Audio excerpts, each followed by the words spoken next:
Hi friends, நீங்கள் நம்மளுடைய topic என்னன்னு பார்த்தீங்கன்னா ஒரு சேஃப்டி வால்வ் வந்து எப்படி இன்ஸ்டாலேஷன் பண்ணுறது, அதோடைய ஆப்ரேஷன் எப்படி பண்ணுவாங்க, அதோடைய மெயின்டெனன்ஸ் என்னங்கிறத டீட்டெயில்டாக நம்ம இந்த வீடியோவில் பார்க்கலாம். இதுக்கு முன்னாடி உள்ள வீடியோவில் வந்து பார்த்தீங்கன்னா ஒரு சேஃப்டி ரிலீஃப் வால்வ் வந்து என்னென்ன டைப் இருக்குங்கிறத நம்ம டீட்டெயிலாக பார்த்தோம். இதில் வந்து அதோடைய இன்ஸ்டாலேஷன், ஆப்ரேஷன், மெயின்டெனன்ஸ் பற்றி டீட்டெயில்டாக நம்ம இந்த வீடியோவில் பார்க்கலாம். ஆனால் நம்மளுடைய வீடியோ ஸ்கிப் பண்ணாமல் பாருங்க. நம்ம சேனல் இது வரைக்கும் சப்ஸ்கிரைப் பண்ணாமல் நீங்கள் சப்ஸ்கிரைப் பண்ணுங்க. பக்கத்தில் இருக்கக்கூடிய பெல் ஐக்கானை கிளிக் பண்ணி ஆல் ஓவர் நோட்டிஃபிகேஷன் கிளிக் பண்ணுங்க. அப்போ நான் போடக்கூடிய வீடியோட நோட்டிஃபிகேஷன் உங்களுக்கு கிடைக்கும். ஓகே, வீடியோக்குள்ள போகலாம். Free installation handling. இப்போ வந்து எப்பவுமே பார்த்தீங்கன்னா உங்கள் சேஃப்டி ரிலீஃப் வால்வாக இருந்தாலும் சரி, சேஃப்டி வால்வாக இருந்தாலும் சரி, உங்களுக்கு வந்து பார்த்தீங்கன்னா அதை வந்து ஹேண்ட்லிங் பண்ணும்போது ரொம்பவே கேர்ஃபுல்லாக ஹேண்டில் பண்ணணும். இது வந்து பார்த்தீங்கன்னா ஒரு சிஸ்டத்தை வந்து நம்ம ப்ரொடெக்ட் பண்ணக்கூடிய சிஸ்டம். அதனால வந்து பார்த்தீங்கன்னா இதை வந்து எப்படி பண்ணணும்னா ஹெவி ஷாக் லோட்ஸ்லேருந்து இதை வந்து ப்ரிவென்ட் பண்ணணும். அதுக்காக வந்து பார்த்தீங்கன்னா இது எப்படி பண்ணுவாங்கன்னு பார்த்தீங்கன்னா ஹரிசாண்டலாக என்னைக்குமே வைக்கக்கூடாது. இந்த வால்வ் வந்து பார்த்தீங்கன்னா வெர்டிகலாக தான் வைக்கணும். அதுக்குன்னு குறிப்பிட்ட பேலட் வரும். அந்த பேலட்டில் இன்லெட்டில் இருக்கக்கூடிய போல்ட் நட்டில் 2 டெம்பரரி போல்ட் போட்டு லாக் பண்ணி வெர்டிகலாக வச்சு தான் நம்ம வந்து கொண்டு போகிறோம். எக்காரணத்தை கொண்டும் இந்த சேஃப்டி வால்வில் நம்ம ஹரிசாண்டலாக தூக்கிட்டு போகக்கூடாது. ஏன்னா ப்ரெஷர் செட்டிங்ஸ் வந்து பார்த்தீங்கன்னா அங்கே ஸ்ப்ரிங் லோடரில் கொடுத்துருப்போம். அதுக்கப்புறம் வால் சீட் வரும். அந்த வால் சீட்டு அதுக்கப்புறம் பார்த்தீங்கன்னா ப்ரெஷர் செட்டப் பண்ணிட்டு நம்ம வந்து ஒரு டேக்லைன் போட்டு கட்டி சீல் பண்ணியிருப்பாங்க. அந்த சீல் இருந்தால் தான் நம்ம ஒர்க் பண்ணணும். அப்படி சீல் இல்லாட்டா நம்ம வந்து ஒர்க் பண்ணக்கூடாது. இது எல்லாம் பார்த்தீங்கன்னா வெர்டிகல் பொசிஷனில் வச்சு தான் பண்ணியிருப்பாங்க. நீங்கள் வந்து அதை வந்து ஹரிசாண்டலாக கொண்டு போகும்போது அது வந்து செட்டிங்ஸ் மாறதுக்கும் டேமேஜ் ஆகிறதுக்கும் வாய்ப்புகள் வந்து அதிகம். இதனால தான் வந்து பார்த்தீங்கன்னா safety relief valve, safety valve வந்து கொண்டு போகும்போது வெர்டிகலாக அதோடைய பேலட்டில் வச்சு கொண்டு போவாங்க. அப்புறம் இன்ஸ்டாலேஷன் வந்து பார்த்தீங்கன்னா பொதுவாக வந்து இந்த சேஃப்டி வால்வ்ஸ் எல்லாமே வந்து பார்த்தீங்கன்னா உங்களுக்கு வந்து வெர்டிகலாக தான் நம்ம வந்து இதை வந்து டெஸ்டிங் பண்ணுவோம். அதே மாதிரி இன்ஸ்டாலேஷனும் உங்களுக்கு பார்த்தீங்கன்னா வெர்டிகலாக தான் நம்ம வந்து பண்ணுவோம்.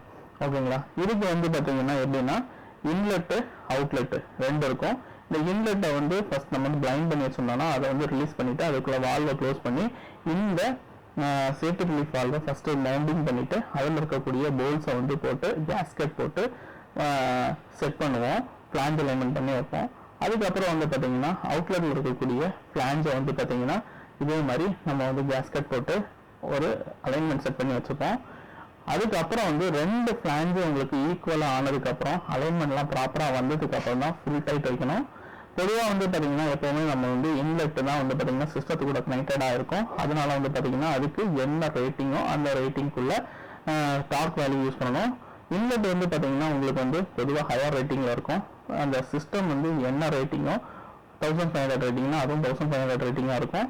இல்லை என்ன ரேட்டிங்கோ அதுக்கு தகுந்த மாதிரி இருக்கும். ஆனால் அவுட்லெட் வந்து பார்த்தீங்கன்னா 10 அட்மாஸ்பியர்னு சொல்லும்போது உங்களுக்கு வந்து 150 ரேட்டிங்ஸ்லையும் இருக்கலாம், 300 ரேட்டிங்லையும் இருக்கலாம்.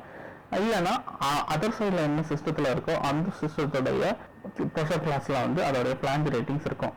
அதனால இன்னும் வந்து பார்த்தீங்கன்னா ஃபர்ஸ்ட் நம்ம வந்து அலைன்மெண்ட் செக் பண்ணி ப்ராப்பர் கேஸ்கெட் போட்டு அதோடைய ஸ்டார்டிங் சீக்வன்ஸ் படி நம்ம அதை இன்ஸ்டாலேஷன் பண்ணிக்கிட்டு அதுக்கப்புறம் வந்து பார்த்தீங்கன்னா நம்ம வந்து அவுட்லெட்டு வந்து நம்ம வந்து அதோடைய ப்ரொசீஜர், அலைன்மெண்ட்டு, அப்புறம் என்ன போல்ட்டு, அதுக்கப்புறம் பார்த்தீங்கன்னா டார்க்கிங் சீக்வன்ஸு, டார்க்கிங் வேல்யூ, இது எல்லாமே பார்த்தீங்கன்னா அந்த ரேட்டிங்கில் நம்ம வந்து கொடுப்போம்.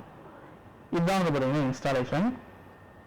இதோடைய ஆப்ரேஷன் வந்து எப்படி இருக்குன்னு பார்த்தீங்கன்னா பொதுவாக வந்து பார்த்தீங்கன்னா இதில் இருக்கக்கூடிய ப்ரெஷர் வந்து எப்படி செட் பண்ணுவாங்கன்னா 5 PSI இருக்குதுன்னா அது வந்து 10% ஓப்பன் ஆகிற மாதிரி கொடுத்துருப்பாங்க.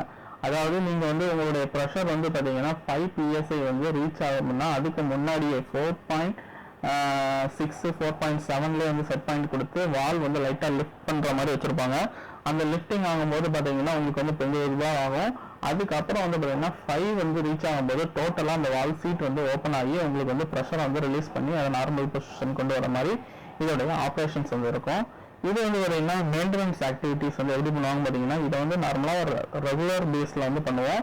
ரெண்டாவது இனிஷியல் இன்ஸ்பெக்ஷன் வந்து பார்த்தீங்கன்னா 12 months இன்டர்வல்ஸில் வந்து இதுக்கு வந்து நம்ம வந்து பார்க்கணும். அது வந்து பார்த்தீங்கன்னா உங்களுக்கு வந்து ஒரு சில சர்வீஸ் கண்டிஷன் ப்ளஸ் அந்த வால்வுடைய கண்டிஷனை பொறுத்து நம்ம வந்து இந்த இன்டர்வல்ஸை வந்து அதிகப்படுத்தலாம், கம்மி பண்ணலாம். நார்மலாக வந்து ஒரு வால்வில் வந்து 12 மாதத்துக்கு ஒன்ஸ் வந்து பார்த்தீங்கன்னா அதை வந்து இன்ஸ்பெக்ஷன் பண்ணி ஆகணும். இந்த வால்வில் வந்து என்னென்ன ப்ராப்ளம்ஸ் வரும்னு சொல்லி பார்க்கலாம். Valve does not go into the full lift.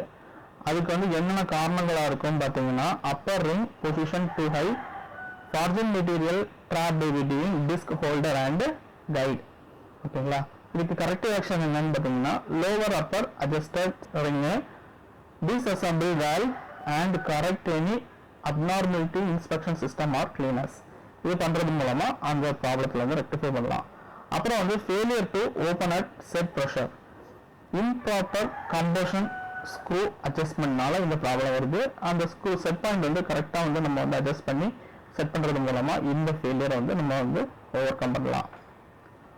அப்புறம் simmer, low ring position to low, lower ring position to low, steam line vibration, இந்த ரெண்டு காரணத்தினால சிம்மர் வரும். இது வந்து என்ன பண்ணலாம் பார்த்தீங்கன்னா rice lower adjusting ring and investigate the correct causes. இதில் வந்து லோயர் ரிங்கை வந்து நம்ம வந்து அட்ஜஸ்ட் பண்ணுறது மூலமாகவும் அதுக்கப்புறம் வந்து பார்த்தீங்கன்னா ப்ராப்பராக வந்து அந்த லைனில் வந்து எதனால ஹேமரிங் ஆகுது, ஏன் வைப்ரேஷன் ஆகுதுன்னு சொல்லி செக் பண்ணி அதை வந்து சால்வ் பண்ணுறது மூலமாக இந்த ப்ராப்ளத்தை நம்ம ரெக்டிஃபை பண்ண முடியும். அப்புறம் excessive blowdown, upper ring position too low, build up backup pressure excessive, இதனாலையும் உங்களுக்கு வந்து எக்ஸசிவ் லோ டவுன் வரலாம். இது வந்து என்ன பண்ணணும்னு பார்த்தீங்கன்னா ரைஸ் அப்பர் அட்ஜஸ்டிங் ரிங்கை வந்து பார்த்தீங்கன்னா ரைஸ் பண்ணி வைக்கணும். அதுக்கப்புறம் வந்து பார்த்தீங்கன்னா decrease the exhaust pressure by decreasing the discharge stack area. ஓகேங்களா, இந்த ரெண்டு ஆக்ஷன் மூலமாகவும் நம்ம வந்து இதை கரெக்ட் பண்ண முடியும். Hanger or valve does not close completely, இதுக்கு என்னென்ன ப்ராப்ளம் இருக்குன்னு பார்த்தீங்கன்னா lower ring position too low, forging material, improper disc, guide clearance, இதெல்லாம் தான் அதோட ப்ராப்ளம். கரெக்டிவ் ஆக்ஷன் என்ன பண்ணுவாங்கன்னு பார்த்தீங்கன்னா move lower ring to left one notch for adjustment the test, repeated until problem is eliminated. அப்புறம் வந்து disassemble the valve and correct any abnormal condition, inspect system for cleanliness. அப்புறம் verify the proper clearance, இதெல்லாம் வந்து பார்த்தீங்கன்னா அதோடைய corrective action. அப்புறம் chatter or short blowdown, இதுக்கு வந்து என்னென்ன ப்ராப்ளம் பார்த்தீங்கன்னா upper ring positioned too high, excessive inlet piping pressure drop, valve size improper for application. Corrective action வந்து lower upper adjusting ring, reduce inlet pressure drop to less than 1/2 of required valve, blow down by redesigning inlet pipelining. அப்புறம் verify the valve sizes, இதெல்லாம் வந்து பார்த்தீங்கன்னா இதோடைய corrective actions. அப்புறம் valve leaking and exhibits erratic popping action, இது வந்து damage seat, part misalignment, operation to close to set pressure, அப்புறம் வந்து பார்த்தீங்கன்னா உங்களுக்கு disc stack blinding on valve outlet, இதெல்லாம் வந்து பார்த்தீங்கன்னா ப்ராப்ளம். கரெக்ஷன் ஆக்ஷன் வந்து பார்த்தீங்கன்னா disassemble the valve, lap the seat surface, replace the disc if required, disassemble the valve, inspect correct contact area of the disc and seat bushing, lower spring washer on spindle, lower spring washer or spindle, combustion screw, spindle straightness, lower operating pressure and retrofit thermoflux disc design, correct sources of blinding, இதெல்லாம் பண்றது மூலமா இதை வந்து over come பண்ணலாம். What is valve does not open fully? Not enough over pressure is being applied to the valve, so reset பண்ணணும். அதுக்கப்புறம் வந்து பார்த்தீங்கன்னா forging particles may be causes the between the seat and plug, can seat and plug area, clean seat and plug area, plug and seat may be damaged or worn, replace plug and seat. இது வந்து பார்த்தீங்கன்னா உங்களுக்கு வந்து valve வந்து எதனால ஃபுல்லாக open ஆக மாட்டேங்குன்னு சொல்லிட்டு டீட்டெயில்ஸ் கொடுத்துருக்காங்க, அதை வந்து தேவைப்படக்கூடியவங்க பார்த்துக்கோங்க. இந்த வால்வு வந்து பார்த்தீங்கன்னா இதில் வந்து என்ன முக்கியமான விஷயங்கள் பார்க்கணும்னு பார்த்தீங்கன்னா வால்வு வந்து ஒரு சேஃப்டி டிவைஸ் கிடையாது, இது வந்து சேஃப்டிக்காக வேண்டி வச்சிருக்கக்கூடிய ஒரு எக்யூப்மெண்ட்.